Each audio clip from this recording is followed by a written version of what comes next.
Doutora, eu estava falando antes da senhora entrar, muito rapidamente, que a gente vai conversar hoje sobre um tema que eu considero horroroso. Você sabe que a primeira vez que eu tive contato com o estupro foi quando, evidentemente não vou citar nada que possa identificar, eu trabalhava como repórter numa emissora em São Paulo. E tínhamos mais um dia normal de trabalho.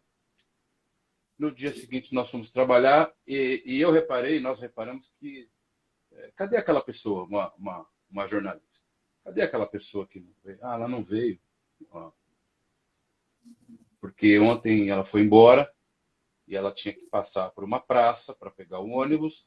E quando ela passou por essa praça, né, veio um estuprador, pegou ela, levou ela para a praça. Ela gritou, mas não tinha ninguém ouviu, estava escuro, não tinha luz. Ela apanhou e ainda foi estuprada. Então, eu fico imaginando o seguinte, daí ela nunca mais apareceu. Ela pediu demissão. Isso deve ter arruinado a vida desta pessoa. Em todos os sentidos. Não é? Então, eu considero um crime... Ele só não é, talvez... Não sei também. Pior que o homicídio. O assassinato. Não sei. Então, eu trouxe a senhora para falar aqui, porque eu acho que a gente vê reiteradamente casos no Brasil. Parece que o Brasil também é um dos campeões do mundo nesse crime horroroso, não é, doutora? A senhora me corrija se eu estiver errado. E como a senhora tem muito know-how em termos de delegacia da mulher, crimes contra a mulher, eu quis que a senhora viesse para a gente falar sobre isso, que eu acho extremamente relevante para todas as mulheres ouvirem tudo que for possível. E olha, quem está aí ouvindo, vendo, perguntem. Aproveite que a doutora está aqui, perguntem, entendeu? Perguntem porque vale a pena. Vocês estão falando com uma delegada de polícia. Não é todo dia que vocês podem pegar uma delegada de polícia, conversar, perguntar, tirar dúvida. Não é todo dia. Então, aproveite a doutora Mônica aqui. Vamos lá. Doutora, o que a gente pode começar falando sobre esse assunto? Definir o que é? Quer dizer, porque parece que a gente já sabe o que é. Tem uma coisa que a gente já não sabe o que é estupro. Mas parece que expandiu, né, o conceito. Pelo menos do ponto de vista criminal. Sim. Bom, em primeiro lugar, eu quero novamente agradecer, Moneta, a oportunidade que você sempre concede a mim de falar de temas tão importantes voltados à questão da violência contra a mulher, a violência de gênero. Você é um grande defensor dessa causa, né? Por isso que eu tenho você tão em alta estima. A gente já fez grandes lives aqui com temas grandiosos. Eu sempre tenho feedbacks muito positivos ao término das nossas lives. As pessoas me procuram pelo direct, as pessoas me escrevem e elas agradecem ou querem tirar dúvidas, né? Ou conhecem um pouco mais o nosso trabalho. E isso é muito importante, porque a gente só vai conseguir lidar melhor com essa questão de violência de gênero, de violência sexual, de criminalidade, quando a gente tem espaço para falar desses assuntos. Seja na imprensa escrita, televisionada, no rádio, ou mesmo hoje em dia, né, com as lives, que tomou muita força esse novo formato, por conta da pandemia, e a gente tem tido, assim, lives maravilhosas no Instagram, no Facebook, no YouTube, com temas muito relevantes. E é necessário o debate, é necessário o diálogo, é necessário a gente falar sempre desses assuntos. Por quê? Porque é só falando que a gente dá conhecimento, capacita as pessoas sobre o que são os crimes sexuais, que é a pauta de hoje, né? Mas isso cabe para qualquer outra temática, né? E, principalmente, é só através de encontros como esse, onde a gente fala e onde a gente mostra o que é possível ser feito e orienta, que a gente consegue encorajar as vítimas. A grande palavra, uma das palavras mais importantes da temática de hoje, sem sombra de dúvidas, é essa: o encorajamento à denúncia. É verdade, é verdade. Quando a gente fala de crime sexual, sem sombra de dúvidas, é um dos piores crimes praticados pelo ser humano. A Organização Mundial da Saúde e o Estatuto de Roma, que é um documento internacional, né, através do Tribunal Penal Internacional, então é uma das grandes cortes de direitos humanos que vem regulamentando os crimes no mundo. O Tribunal Penal Internacional e o Estatuto de Roma considera a violência sexual como um crime contra a humanidade. Então, vai além do que o Código Penal traz, do que a Lei Maria da Penha protege. A gente está falando de crime contra a humanidade, né? E quando a gente fala de crime sexual também, como você muito bem colocou, não é apenas o estupro, que é aquela conjunção carnal não consentida, tá? O conceito mais simples, mais básico de estupro é esse. Antigamente era o ato libidinoso, era apenas a conjunção carnal, sem consentimento, tá? Ponto. Praticada entre homem e mulher. Homem autor, mulher vítima. Hoje em dia o conceito foi reformulado. Houve essa necessidade de ampliar o conceito do que é estupro. E quando a gente fala de estupro, a gente está falando de um dos crimes sexuais. Nós temos outros, né? E por que houve essa necessidade? Por conta da demanda. O direito penal, ele funciona de uma forma reativa. Ele legisla à medida que surgem condutas, né? Então, o Estado tem que ir lá e agir, e tutelar, e salvaguardar a sociedade, a integridade das pessoas, criando o tipo penal. Então, na medida em que se cria tipos penais ou revoga-se outros, é por conta do que acontece na nossa sociedade, né? E com o crime sexual foi isso. O conceito de estupro, ele foi ampliado, por quê? Porque hoje é considerado estupro qualquer violência, ou seja, qualquer prática de ato libidinoso, conjunção carnal não consentida entre duas pessoas. Não fala mais homem e mulher. Ou seja, o estupro pode ser praticado tendo como autor um homem contra outro homem? Pode. Atualmente, sim. Antigamente, nós tínhamos um tipo penal próprio, que era o atentado violento ao pudor. Tá? Não é a contravenção de importunação ofensiva ao pudor. Era o atentado violento ao pudor. Era o antigo 214 do Código Penal. Tá? Ele foi revogado, por quê? Porque nele era a prática sexual contra uma outra pessoa que não fosse uma mulher. Aí enquadrava o homem. Era mais ou menos isso. Tá? Hoje não. Hoje, no 213 do Código Penal, que é o crime de estupro, a gente tem a conduta que pode ser o homem como sujeito passivo, tá? E é, sem sombra de dúvidas, um dos crimes mais bárbaros que a gente tem. As consequências, os impactos do crime sexual na vida de uma vítima, ele é desastroso, devastador. É o tipo de crime que nós, né, da segurança pública, como você que sempre trabalhou em parceria com a segurança pública sabe disso, é o tipo de crime que a gente nunca acostuma. Tá? Ontem eu estava no hospital. Nem bandido aceita, né? Nem o bandido lá na cadeia aceita esse crime. Nem o cara que não tem ética, é um ladrão de banco. Uma questão moral, né? Uma questão moral. Nem ele aceita, né? Quer dizer, é pérfido. Eu acho que o bandido aceita o assassinato e não aceita o estupro. Sim. Sim, tanto que o sistema prisional, né, ele passa todo por uma adaptação, ele tem já um fluxo próprio de recebimento do autor de um crime sexual. Por quê? Porque essas pessoas, dentro de uma rebelião na cadeia, eles são os primeiros a servir de exemplo, eles são os primeiros a serem executados, né? Os próprios criminosos rechaçam esse tipo de conduta, eles não admitem. Então, o estuprador, chamado de Jack, pela linguagem, pela gíria, né, carcerária, eles ficam no tal do seguro, eles ficam numa cela própria, num compartimento, numa ala específica separada. E nas delegacias de polícia, igualmente acontece, né? Eu, quando entrei na Polícia Civil, as carceragens estavam sendo desativadas. Eu peguei o finalzinho da carceragem na polícia, né? Então, a gente tinha presos. E era dentro da própria cadeia que a gente tinha nas delegacias, tinha que ter uma cela, um X próprio para quem? Para criminoso sexual, né? Seguro, e né? essa é uma pergunta aqui. Mas, assim, eu acho que vale a pena também, Mônica, a gente chamar atenção para o fato que, inclusive, ontem vivenciamos isso numa ocorrência, tá?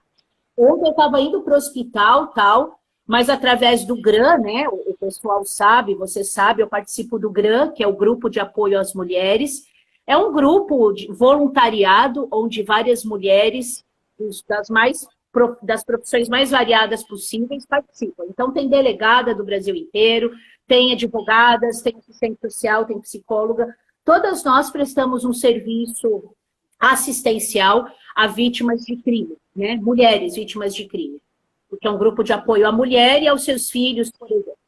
Bom, e ontem eu tive um acionamento pelo GRAM, que eu encaminhei para a 9ª DDM, com a minha colega que trabalha lá, a doutora Donilza, e foi um crime sexual contra uma transexual, e assim, é complicado porque as pessoas pensam, mas é transexual, estava fazendo programa. Mas então, é uma mulher trans. É uma mulher trans. É uma mulher trans. Qual a diferença? Qual a diferença? Se até homem, a senhora disse que até homem é possível enquadrar nisso, cara. É o preconceito da sociedade, isso é isso. Preconceito, exatamente. A gente tem que lutar contra isso, né? Uma outra questão que é importante chamar atenção é que muitas pessoas, homens, mulheres, não é só mulher não, homens, mulheres, por vezes, usam a força do crime de estupro para usar como em benefício próprio. Então, a pessoa mente uma situação de crime sexual para tirar vantagem. Isso é muito perigoso, porque isso é jogar um balde de água fria, uma pá de cal, como a gente fala, em pleitos legítimos, em questões muito sérias, né? Então, tem pessoas que, por exemplo, vai lá no site de relacionamento, se cadastra, começa a manter conversas com homens ali, troca nudes consentidamente, ok? O cara pede, ela cede, ou ela mesmo dá ideia e tal, e depois marca um encontro. Chega lá no encontro, o que é muito comum acontecer? A prática sexual consentida, filmada, esses homens gostam de filmar essa prática sexual, essas mulheres percebem que estão sendo filmadas e ok, tá? Ao término do ato sexual, na hora do rapaz ir embora, ele não simplesmente vai embora, ele rouba essa vítima. Ele fala, me dá o seu celular, seu dinheiro, seu cartão de crédito, quando não a chave do carro. E ele pratica um roubo, tá? Quando essa vítima vai na delegacia e chega procurando por nós, ela chega denunciando um assalto, tá? E um estupro. E aí eu te pergunto, será que está correto? Foi isso mesmo que aconteceu? Foi o assalto e o estupro ou não? Ou foi o ato sexual consentido e o roubo, o assalto, tá? Então isso é uma luta que nós policiais cotidianamente vivemos. Quando chega uma situação, uma ocorrência de crime sexual, a gente sempre tem já esse olhar, esse radar ligado para ver até que parte dessa história é verdade e até que parte dessa história é um aumento, é uma invenção. Mas tá? É recorrente, doutora? É recorrente. De 10 casos, a maioria é mentira? Então, a maioria é parcialmente verdade. Eu vou pedir licença a vocês que eu estou com o meu nariz ainda, né? Eu estou resfriado. Porque assim... Isso depois eu comecei a live de máscara, viu, pessoal? Eu tirei. Então, Moneta, é recorrente sim, tá? E o saldo disso qual é? As histórias, na grande maioria, elas são parcialmente verídicas. O que é parcialmente verídicas? O estupro, em boa parte dos casos, ele não acontece, tá? E eu já vou falar por quê. Esse estupro com esse estranho. Essa prática sexual com esse estranho, ela é, na grande maioria dos casos, quando há esse encontro promovido por sites de relacionamento, ele é consentido. E ao término da relação sexual, o cara vai lá e pratica um roubo. Tanto para que a gente puxa o DVC, a folha de antecedentes desse criminoso, que ele é autuado pelo roubo, tá? E a gente muitas vezes perde a prisão temporária dele, obviamente, né? A gente vai ver que é uma conduta recorrente. Ele faz isso com várias mulheres. Numa semana, ele tem 3 encontros. E ele sai com essas mulheres, filma essas relações sexuais consentidas, rouba essas mulheres e elas vão na delegacia e querem registrar o estupro e o roubo. E, na verdade, é só o roubo. Tá? Pode completar o pensamento, mas depois eu queria perguntar um negócio. Porque a maioria dos crimes de estupro, isso é uma pesquisa estatística, seja pelo Fórum Brasileiro de Segurança Pública, seja pelo IPEA, que são institutos que promovem pesquisas muito sérias nesse segmento, nós temos o percentual de que 71% dos crimes de estupro, eles são praticados por pessoas próximas da vítima. Padrasto, irmão, pai, tio, avô, companheiro. Esse terceiro desconhecido, esse cara que ela conheceu no site de relacionamento, ou esse crush, como fala hoje em dia, ele não é uma pessoa conhecida, próxima da vítima, tá? Então, a maioria dos estupros, eles são domésticos, né? Mas é óbvio que tem o estupro de rua, o estupro daquele cara louco ali, que fica ali à espreita esperando uma vítima no ponto de ônibus. Claro que tem. Foi o que aconteceu com essa colega minha, então. Então, isso aí faz parte dos 30%, né, da pesquisa. Doutora, eu queria aproveitar esse momento com a senhora também para a gente gastar um pouco mais de tempo falando do estupro verdadeiro. Daquele que realmente a mulher foi violentada, aviltada. Não só a mulher, pode ser uma mulher trans também, pode ser um homem trans, enfim. O ser humano. O ser humano foi violentado por outro. O estupro foi realizado categoricamente, sem nenhuma dúvida, cabalmente, enfim.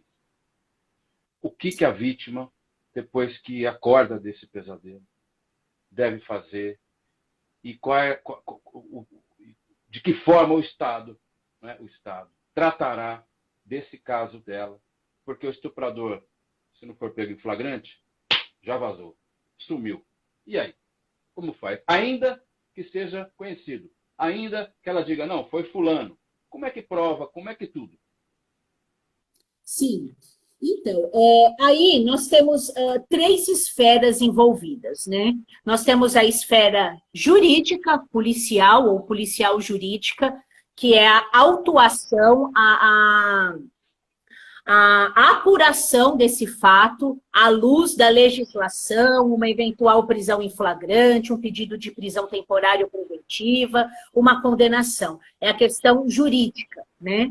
Nós temos a questão de saúde pública, que é uma questão social, político-social, que envolve o estupro, onde a gente também necessita de políticas públicas, um olhar do Estado para com essa situação, essa cultura do estupro que existe no mundo, é uma questão mundial de saúde pública, né? E temos os efeitos psicopatológicos na vítima, a questão física e a questão emocional. Então, veja, envolve 3 esferas, tá? E aí, isso é um olhar meu, né? Não é um olhar doutrinário, é um olhar humano. O que eu entendo que é a ordem que a gente deve apurar essas condutas? Primeira questão é a questão emocional e física dessa vítima, tá? Depois, uma questão policial jurídica, e, por fim, uma questão política e de políticas públicas, uma questão de saúde pública, tá?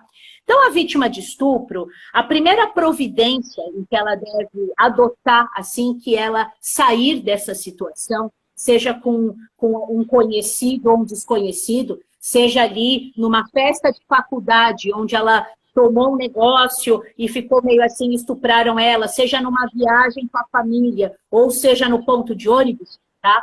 Primeiro passo é ela tem que procurar um hospital. Ela tem que procurar a rede de atendimento de saúde, tá? Por quê? Porque é lá que vai ser dados os cuidados médicos para essa moça, né? Para esse moço, para essa moça, enfim, vamos falar aqui das mulheres, que é o foco, né? Já aquecendo para a semana que vem, né? Que a gente comemora 14 anos da Lei Maria da Penha. Na sexta-feira que vem, dia 7 de agosto, é um dia muito importante. Na minha página, eu vou estar ali oferecendo várias pautas ao longo do dia. A gente pode combinar alguma coisa também, Moneta? Porque a semana que vem, no dia 7 de agosto, a gente comemora 14 anos da Lei Maria da Penha. E a gente tem que comemorar, sim, e falar desse assunto. A gente comemora falando sobre a violência de gênero, né? Mas, enfim, essa mulher ela deve procurar a rede de atendimento pública, os hospitais, e lá eles vão prestar atendimento. Que tipo de atendimento? Primeira coisa, vão ver se ela sofreu lesão. Tem estupro que deixa lesão, tem estupro que não deixa lesão. Tem estupro, tem crime sexual, perdão, que deixa vestígio, que deixa lesão, tem crime que não. Por exemplo, uma pessoa que ela sofre uma importunação sexual num transporte público, aquela famosa encoxada no transporte público, aquilo é um tipo de delito sexual que ele não deixa vestígio. Onde que está a prova? Como que ela prova que ela sofreu que ela foi encoxada no transporte público? Ela vai depender de filmagem, ela vai depender de testemunha. E aí eu te pergunto, quem vai querer falar sobre isso? É toda pessoa que está disposta a testemunhar contra alguém? Né? Um crime tão grave. Pensa num transporte coletivo, você olhar ali e falar, poxa, mas você não viu que ele fez isso em mim? A pessoa é uma desconhecida, um desconhecido vai falar, não, eu não vi nada. A pessoa é omissa em colaborar, tá? Filmagem, nós temos filmagem em todo local? Não. Não é porque a gente tem câmera num local que quer dizer que a gente tem filmagem. É muito comum, o pessoal que é da polícia vai entender com clareza o que eu estou dizendo. Às vezes a gente tem a câmera, quando vai lá e pede para o estabelecimento comercial ou para o local, eles falam, poxa, mas não está funcionando. Ou já gravou por cima, é uma gravação de 24 horas. Aí entra a questão política que eu estou dizendo. Então, a gente tem que ter políticas públicas eficazes nessa questão. Tem que ter câmera, obrigatório, e tem que filmar. Toda a rede de transporte público, a CPTM, o metrô, a SP Trans, dentro dos ônibus, dentro do metrô, dentro do trem, tem que ter filmagem. E tem que ter filmagem efetiva. Não adianta vir com esse papo que, daqui 48... Não, tem que pedir a polícia requisitar e ser fornecido, porque isso é um meio de prova, tá? Mas deixa eu perguntar uma coisa. Peraí, deixa eu interromper. A senhora está dizendo que a vítima deve fazer, que ela deve ir para o hospital e tal. Mas vamos supor, a pessoa sofre essa violência, ela não tem a menor condição emocional de ir para o hospital. Ela não consegue. Daí ela só vai um mês depois. E nem precisa ir. Como é que vai? Que tipo de exame vai fazer? Se não vai detectar nada, como é que ela vai provar que foi estuprada? É complicado, não é? Sim. Então, se a vítima não... Porque se ela for para o hospital, qual que é o protocolo do hospital? Hoje em dia nós temos lei federal, que determina que quando uma mulher chega no hospital noticiando um crime sexual, o hospital tem o dever de acionar a polícia, tá? É uma questão ainda bem polêmica, tá? Isso, quando foi aprovado no Congresso Nacional, teve muita resistência. Por quê? Por que polêmica? Por quê? Porque existe uma bancada, existe pessoas que militam no sentido de dizer que a vítima tem o direito de querer ou não denunciar aquele crime. Ela não pode ficar compelida a uma força externa que não a vontade dela, tá? E isso teve muita resistência, mas a lei foi aprovada. Hoje em dia, o Serviço de Saúde tem que comunicar. Nós temos uma lei que ela é chamada de Lei do Minuto Seguinte. O que é essa lei? O Serviço de Saúde tem que atender a mulher independentemente do boletim de ocorrência. Porque tem vezes que para a mulher, exatamente, até ela chegar no hospital, é isso que você falou. Ela tem vergonha, ela tem medo, ela não quer. E aí chega no hospital, ela relata o que está acontecendo e o que ela recebe de resposta? Precisa do boletim de ocorrência. Não precisa do boletim de ocorrência. É obrigatório prestar atendimento de saúde a essa mulher sem boletim de ocorrência. Faz depois o BO, se ela quiser, tá? E o que é esse atendimento? É um protocolo de coquetel de medicação para evitar doença sexualmente transmissível, gravidez indesejada, dentre outras contaminações. Então, a mulher, ela noticiando que ela foi vítima de crime sexual, o serviço de saúde, ainda que não seja no dia seguinte, pode ser o coquetel, o contraceptivo, que ele é chamado de anticoncepcional de emergência, ele é ministrado, ele tem eficácia até 72 horas após a prática sexual. Então, ele é dado para essa mulher, esse anticoncepcional, com esse prazo de 72 horas. Tá? O coquetel, ele é ministrado até um tempo depois, tem um lapso maior. É um coquetel que não é fácil, as vítimas que consomem esse coquetel, elas relatam que é algo bem difícil, porque ele tem inúmeros efeitos colaterais, né? Ele causa uma indisposição gástrica muito grande, cai a imunidade, elas ficam muito prostradas. Não é fácil fazer esse protocolo, ele é um protocolo de 21 dias de medicação, tá? E ele vai combater o quê? Infecções, gravidez indesejada e DST, né? Lesões, por vezes, restam. Quando essa vítima tem lesão, seja mordida ou aquela sucção em pescoço, nos órgãos genitais ou nos mamilos, enfim, isso é encaminhado para exame de corpo de delito, né?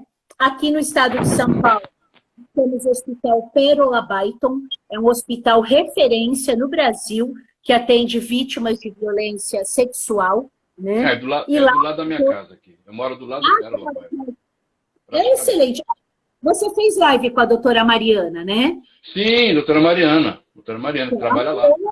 Médica legista, maravilhosa. Adoro ela, gente bonita. Ela é chefe do Pérola Baiton. Ela é chefe de um dos núcleos do Pérola Baiton, que é o sexual. Né? Verdade. Faz um trabalho brilhante junto às mulheres, né? Enfim, então a vítima passa por esse protocolo de atendimento.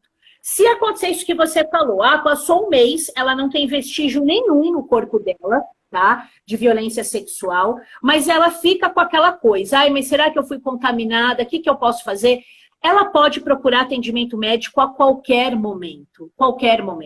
E é possível ser feito exames para ver se ela contraiu ou não alguma doença, enfim, tá?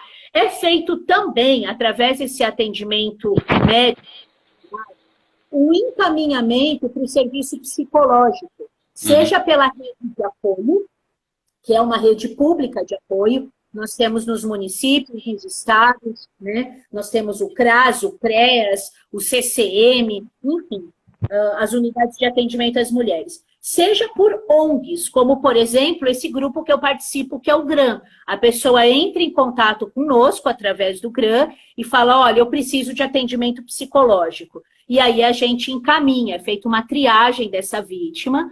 Temos algumas psicólogas voluntárias e elas são especialistas. Uma é especialista em suicídio, a outra em trauma pós-crime sexual, a outra em dependência emocional. E aí é feita uma triagem encaminhada a essa vítima. Também é possível, tá?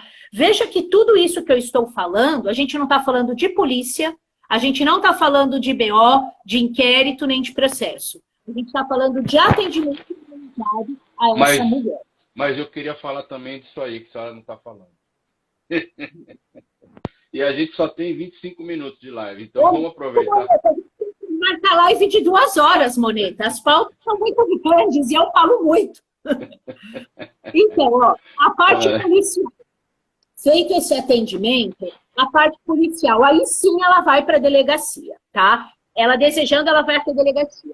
Chegou na delegacia, ela passa por uma triagem. Por quem? A equipe vai fazer o atendimento dessa mulher e ela certamente vai conversar com a delegada de polícia ou com o delegado, tá? Isso é o que a gente deseja, isso é o que eu luto, é o que eu brigo. Uma das minhas lutas dentro da instituição é para que a gente tenha capacitação na DDM, né? Esse é um projeto meu que eu venho encabeçando com afinco nos últimos meses, de que a semana passada eu estive na Delegacia Geral, conversei com a doutora Elizabeth Saco, uma querida, e ela deu total apoio nessa questão, e eu falei para ela, doutora, a gente precisa trazer atendimento especializado nas DDMs, os policiais precisam passar por um protocolo para saber como lidar com essas vítimas, para a gente ter o preparo, né? Na DDM, onde eu estava como titular, lá eu fazia o atendimento dessa forma, só que não são todas assim. Hoje eu fiquei muito brava, eu não vou poder falar nomes aqui, né? Mas eu fiquei muito brava, porque eu falei com uma colega de DDM do interior, e eu fiquei pasma com o atendimento que ela deu a mim, uma outra colega dela. Eu imagino... Imagina para a vítima, né? Imagina para a vítima. Foi o que eu perguntei para ela, Moneta. Eu falei, olha, você me desculpa, porque eu fui muito... Você me conhece, eu sou uma pessoa muito educada, sim. Tem hora que eu acho que eu sou educada até demais, sabe? E eu falei para ela, olha, eu queria conversar com você sobre um inquérito e tal. Pedi se eu podia ligar. Ela foi muito ríspida no tratamento, falou, não, esse inquérito não está comigo, agora é com o judiciário. Falei, olha, mas eu sou sua colega, eu quero debater o assunto com você. Como foi relatado, sem ter feito isso, aquilo outro, eu comecei a debater com ela. Enfim, a questão do atendimento é uma questão de política institucional que precisa ser revista, tá? Eu entendo que na Polícia Civil está faltando gente. Aliás, nós temos 92 delegados aguardando nomeação. A gente tem 750 e poucos investigadores aguardando nomeação. Caramba, então, está faltando gente. E tem gente aprovada em concurso que não é chamado. Isso é uma questão que a gente tem que bater onde? No nosso governador, para contratar essas pessoas em caráter emergencial, urgente, né?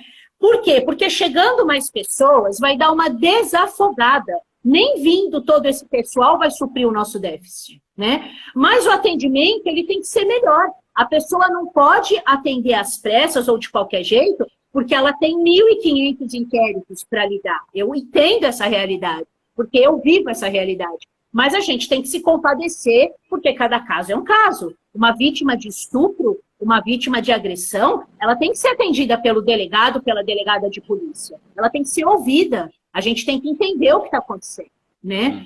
Bom, essa pessoa está com traumas. Ela tem traumas de depressão, síndrome do pânico, tendência suicida, frigidez. Olha os impactos psicológicos. Isso aí é óbvio. Não é só a lesão física, né? Então, a parte policial é o quê? É o registro do boletim de ocorrência, ponto 1. Atualmente, com a lei, atualmente não, né? De 2018 para cá, deixa eu pegar mais água. Eu quero saber uma coisa, aproveitando que a senhora vai tomar água. E como é que faz para prender... desculpa, eu vou falar. Para prender o vagabundo. Como é que faz para prender o vagabundo? Se não é flagrante, não pode dar umas pauladas na cabeça dele? Tô brincando, pelo amor de Deus. É, brincadeira. Mas se não for flagrante, como é que prende o cara? A senhora havia me dito, numa outra oportunidade, até conversando, que a delegacia, o Estado, o delegado, a delegada, tem por obrigação instaurar um procedimento, um inquérito policial. É obrigado. Não se discute se a vítima quer ou não quer, se o delegado acha que não é. A vítima foi lá, relatou um caso de estupro, instaura inquérito. É assim mesmo? É assim, é exatamente esse ponto que eu ia tocar. Com o advento da Lei 13.718 de 2018, essa situação mudou, tá? Todo crime sexual, ele passou a ser de ação penal pública incondicionada. Ou seja, não depende mais da representação da vítima como era antes de 2018. Antes de 2018, a vítima tinha que representar, ela tinha que oferecer um documento assinando que ela desejava processar o agressor, o autor. Com a lei 17.000, oh meu Deus do céu, com a lei 13.718, a ação passou a ser incondicionada. Então, toda vez que a gente tem um boletim de ocorrência de estupro ou de importunação sexual, a gente tem obrigação de ofício em instaurar esse inquérito policial, tá? A autoridade policial não tem mais a discricionariedade, vou ou não, né? Sim. Não, tem que instaurar, tá? É obrigatório. Essa foi uma das mudanças que a lei trouxe. Aliás, já falando ainda da parte policial, o que a lei 13.718 trouxe? Ela revogou a contravenção penal da importunação ofensiva ao pudor. Por conta daquele caso que aconteceu no ônibus, do cara que se masturbou e ejaculou no rosto de uma passageira e tal, tá? Antigamente, a gente tinha uma contravenção penal, que é o famoso crime anão, aquele que a pena é pequena, não tem prisão e tal, né? Esse crime foi revogado e hoje em dia a gente tem novas figuras. Uma delas é importunação sexual. É um crime previsto no artigo 215C do Código Penal, que tem pena de até 5 anos, é um crime inafiançável, tá? Tem também a questão da punição do crime de divulgação de cena de estupro. A filmagem, antes não tinha tipo penal, agora tem divulgação de cena de estupro. Outro benefício que a Lei 13.718 trouxe, ação incondicionada para esses tipos de crime. Por quê? Porque antes a vítima não representava porque ela tinha medo. Então, hoje em dia, para tirar essa questão do medo da vítima, o Estado tem que agir, o delegado tem que instaurar de ofício o inquérito, tá? Veio trazendo a figura do estupro coletivo e o estupro corretivo. Já ouviu falar desses termos? Não. Tá. Deixa eu... não ouvi. Corretivo e coletivo. Estupro coletivo é não, quando coletivo... duas ou mais pessoas estupram um. Bem comum, por exemplo, nessas festas universitárias em baile funk, tá? Então, 2 ou mais agentes estupram uma única vítima. E o estupro corretivo é aquele que tem o caráter de controlar o quê? A vida social ou sexual de uma vítima. Então, é uma correção, é como se fosse uma punição. Eu vou te estuprar porque você é lésbica, então você precisa Credo, pelo amor de Deus, não é possível. É esse pensamento. Ou eu vou te estuprar porque você é gay.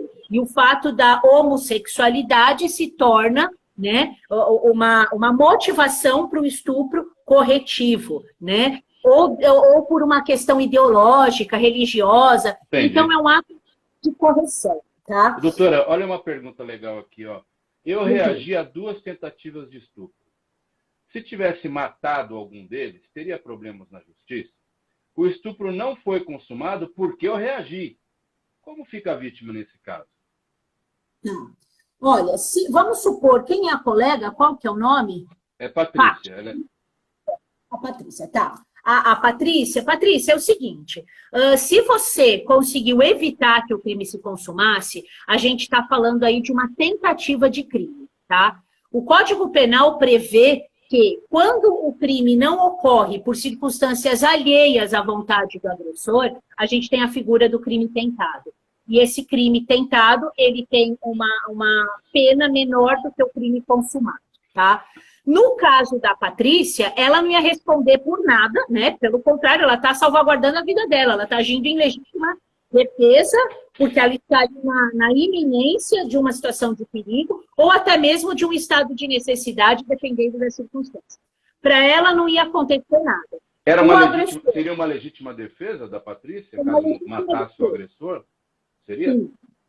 Se ela matasse o agressor, seria uma legítima defesa, tá? Porque ele estava tentando contra a vida dela, mesmo não tendo consumado o ato. Mesmo se ela defendesse uma outra mulher, tá? Ou se você defendesse a Patrícia, você também não responderia pelo crime, certo? É legítima defesa de terceiros ou própria. É uma causa excludente de ilicitude. Então, a ilicitude da conduta, ela deixa de existir. Doutora, desculpa, pode ter pensei que você não tinha terminado. A pessoa está repelindo a uma injusta agressão que ela está sofrendo, uma agressão sexual. Tá? Deixa eu perguntar uma coisa importante.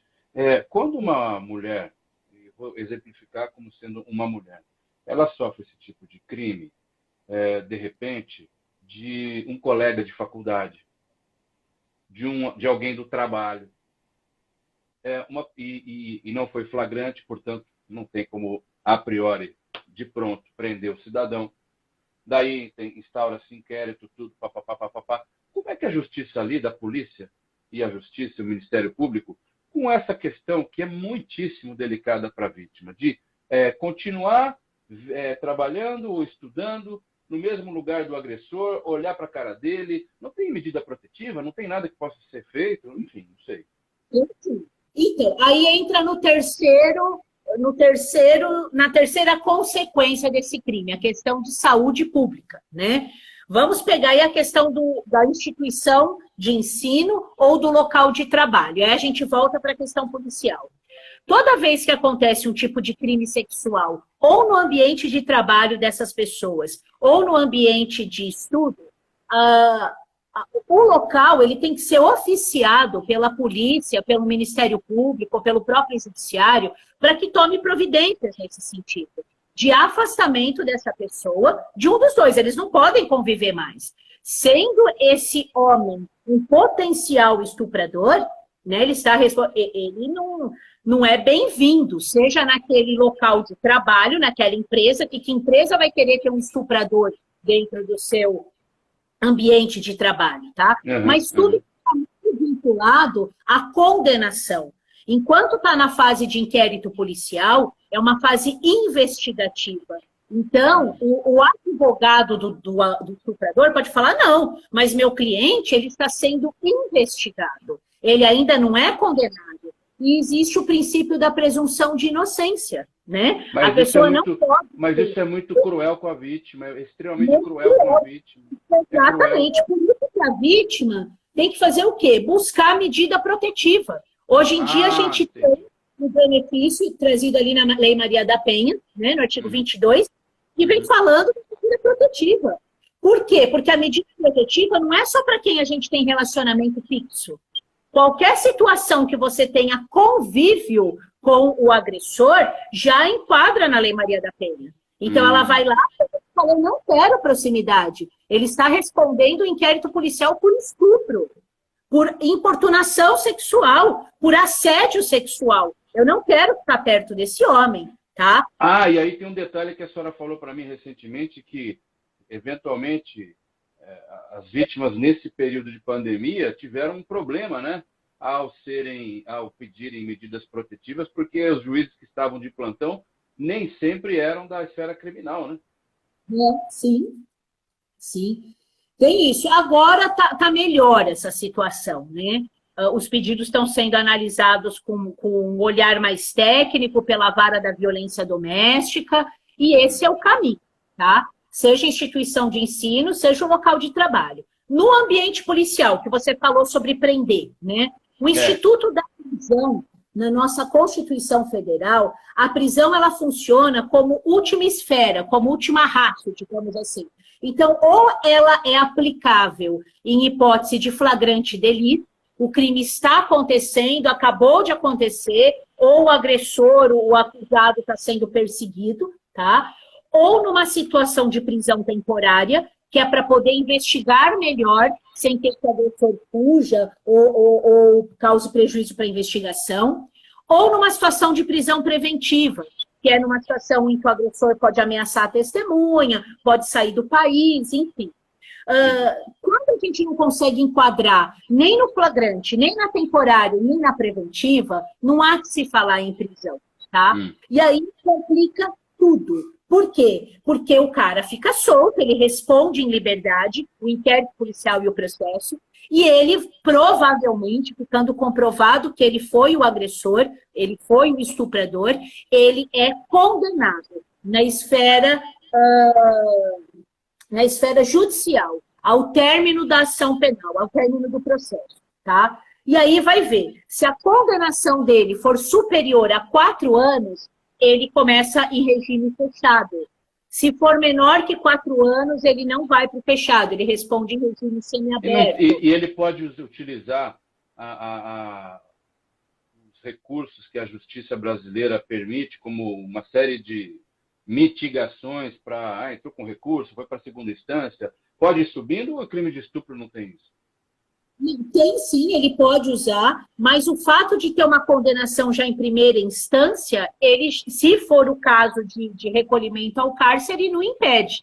Ele vai ter que entrar com recursos, mas aí vai ser julgado se ele vai apelar, recorrer em liberdade ou não, depende da situação. Entendi. Mas assim, é complicado, não é fácil, Moneta, eu quero deixar aqui muito claro que as mulheres que passam por essa situação de importunação sexual, de relacionamento abusivo, de dependência emocional, ou mesmo de estupro, elas têm que ser mulheres muito fortes, mulheres que têm que estar preparadas psicologicamente. Por isso que eu faço esse trabalho intenso, que não tem nada a ver com o meu trabalho na polícia. É um trabalho que eu faço voluntário, que toma meu final de semana, à noite, não tem dia nem hora que esses acionamentos chegam, mas eu faço porque eu sei a importância que ele tem para encorajar essas mulheres. Eu sendo uma mulher, eu sendo uma delegada, quando elas conversam comigo, eu vejo a força da palavra que se tem. Essa semana, eu passei a semana conversando com uma menina que ela é vítima de abuso sexual pelo irmão. Ela é estuprada semanalmente pelo irmão, dos 13 anos até hoje, que ela tem 19 anos. Mas como assim, adulta? No passado, ela fugiu de casa. E um amigo nosso, que é do grupo de apoio, foi pegá-la perto do metrô. Eu nem sei se ele está na live vendo nós. Ele pegou essa menina perto do metrô, ela estava tentando se matar e tal. E eu converso com ela quase que todo dia. Ela não quer denunciar o irmão. Ela falou, doutor, eu não vou, tal. E eu falei para ela, esquece que eu sou delegada. Eu estou aqui conversando com você de amiga. Eu estou te dando orientação técnica. Faz de conta que eu sou criminóloga, sou voluntária do GRAM.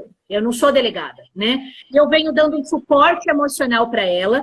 A gente conseguiu atendimento psicológico. Hoje em dia ela está com uma psicóloga do GRAM também, que tem feito esse atendimento, para trabalhar isso dela se aceitar, tá? A gente conseguiu abrigo para ela na casa do pai, o pai é separado da mãe e tal, ela voltou a morar com o pai, a mãe finge... A mão sabe o que está acontecendo ou não? A mãe sabe e finge que não acredita. Meu. E isso é o fato. A vítima de crime sexual, ela passa pelo veredito de ser mentirosa. As pessoas duvidam de uma mulher quando ela fala que ela foi abusada. E eu lembro, lembrei de uma pergunta. E a vítima, é recorrente a vítima também ser acusada de ter provocado o estupro, porque a saia está mais curta, porque não sei o quê, né? Essa bobagem. É o que a gente isso? Naturalização da violência sexual. Isso tem que ser combatido, isso tem que acabar. A culpa nunca é da vítima, pelo amor de Deus. A culpa sempre é do autor. Sempre, sempre é do autor. Por quê? Porque a vítima pode ter o comportamento mais promíscuo que seja, ela está lidando com o corpo dela, ela está fazendo o que ela quer. Isso não dá direito de outra pessoa ir lá e violentá-la fisicamente, sexualmente. Ela está fazendo programa, é transexual, estava com a saia curta, estava no baile funk provocando. Dane-se! Isso não dá nada violência sexual. Né? Absurdo, absurdo. Moneta, tem uma pesquisa que eu tenho ela marcada aqui, eu até marquei para falar, ó. Fala. Olha o tópico da pesquisa. E pesquisa do IPEA, tá? Foi de 2017 essa pesquisa. Mulheres, se as mulheres soubessem como se comportar, haveria menos estupro? Se as mulheres soubessem como Meu Deus, olha a pergunta. Olha a pergunta. Olha a pergunta. Ai, meu Deus. Não, peraí, não responda. Dado que hoje eu entendo que estamos num país extremamente homofóbico, machista, racista, porque este país não tem nada de cordial, como disse Gilberto Freire lá atrás, é tudo balela. Fale a resposta. É um projeto que foi construído para ser assim, né? Tem intenção. Assim. Ô, Moneta, você sabe, eu em rede social é meio complicado, né? Porque tem alguns posicionamentos que eu faço em rede social que eu sofro ataque. Eu sou atacada. As pessoas vão lá e escrevem para mim. Que saco! É tudo agora é gay, mulher e homossexual. É gay, mulher e preto. Gay, mulher e preto. Você é uma policial, que vergonha. Eu tenho vontade de ir embora desse país. Que vergonha, eu tenho dessas pessoas. Eu sou policial e eu sou humanizada. Eu tenho humanidade. E graças a Deus que eu sou policial. Porque eu posso fazer diferença na minha instituição. Vai acabar o tempo, eu quero saber a resposta da pesquisa. A pesquisa, olha lá. 35% concordam e 30% discordam. Os outros 40% são neutros. Tá? Repito, 35% concordam que se as mulheres soubessem como se comportar, haveria menos estupro. Ou seja, a gente volta para aquela máxima da mulher recatada e do lar. É a culpa da mulher. Né? A aí, mulher, ela não pode falar de sexo porque ela é vadia, ela não pode ter autonomia porque ela é mulher macho, e não é assim, não é isso, gente. Não é uma questão... O pessoal confunde muito o feminismo com feminazi e tal. O feminismo é busca de igualdade de direitos dentro das diferenças de cada gênero. Eu sou diferente de você, eu nunca quero ser igual a um homem. Eu não sou igual a um homem. Eu não tenho a força física de um homem, eu tenho a capacidade intelectual e visão de mundo diferente de um homem. Nós somos espécies e gêneros diferentes. Né? Agora, sofrer crime, sofrer estupro corretivo, é bizarro um código penal ter que prever estupro corretivo, pelo amor de Deus. É mesmo, bizarro. Né? É mesmo, né? Não tinha pensado nisso, é verdade. É um absurdo. É um absurdo. É um completo absurdo. Ô, doutora, é uma bandeira que a gente tem que combater institucionalmente, nas escolas, nas empresas, na mídia, nas propagandas, em tudo. A gente tem que mudar. Esse olhar já está mudando, né? Mas ainda tem que fazer muito. Então, eu vou ter que encerrar, porque falta 2 minutos só, 3 agora, na verdade. Daqui 1 minuto o Instagram entra com aquele cronômetro que vai descendo dos 2 minutos para o 0. Mas aí... fecha aí alguma coisa, a gente faz uma outra live sobre o mesmo assunto, mas fecha essa live. Falou do né? A gente podia, Moneta, a gente podia fazer uma live falando dessa questão dos crimes no transporte coletivo, né? Muito interessante. No Rio de Janeiro a gente já tem avanços que aqui em São Paulo não tem, né? Mas, gente, olha, vamos falar sobre o assunto. Homens, parabéns, tem muito homem que colabora para essa causa, você é um deles, parabéns a todos os homens, a gente tem que evidenciar que tem muito homem parceiro nessa luta, né? E mulheres, se encorajam, tomem coragem e denunciem, vamos acabar com essa subnotificação do crime de estupro. Você viu a pesquisa, né? 500 mil estupros por ano no Brasil. Só 50 mil são registrados, gente. Pelo amor de Deus. 500 mil estupros por ano. É muita coisa. É muito absurdo. Eu acho um completo absurdo. Vamos pelas mulheres, pelos nossos filhos. Né? É muito complicado. Querido, muito obrigada a todo o nosso público. Um beijo enorme para todos vocês. Muito obrigado pela audiência, pela oportunidade. Moneta, e ó, tamo junto, meu irmão. Você é um grande parceiro, aliado. Eu agradeço, viu? Agradeço a doutora Jaqueline Valadares por ter me apresentado a senhora. Outra delegada maravilhosa, né? Doutora Jaqueline. E inclusive, ela ainda é titular da 2ª DDM, doutora? É uma das melhores titulares que a gente tem aqui em São Paulo. Ela é maravilhosa. A doutora Jaqueline é sensacional. E tanto é que me apresentou a senhora, que é outra mulher sensacional também.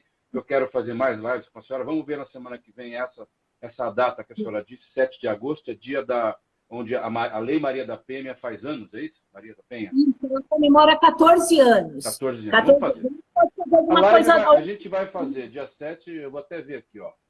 Tá. 7, não precisa ser dia 7 exatamente, mas ó, sexta-feira. Eu vou fazer compromissos marcados justamente por causa da data, né? Tomara que eu não esteja com Covid, mas acho que eu não tô, olha como eu tô disposta. Eu faço uma live e eu fico boa. Pessoal, eu vou deixar essa live...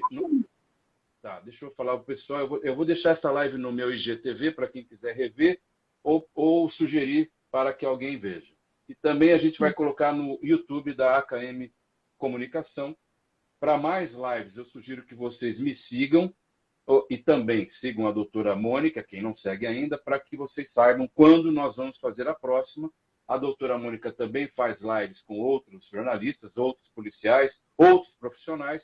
E eu também faço lives com outros profissionais. Então, a gente está tentando oferecer informação de qualidade para todo mundo nessa pandemia, nessa quarentena, nesse período tão doloroso e difícil, onde morrem mais de 1.000 pessoas por dia e está todo mundo abrindo. É uma beleza, né? É uma beleza. Muito obrigado, viu, doutora? Gente, um grande beijo, Moneta. Gratidão, meu amigo. Obrigada, viu, pessoal? Um bom final de semana a todos. Um beijo. Contem comigo. Tchau. Tchau, obrigado.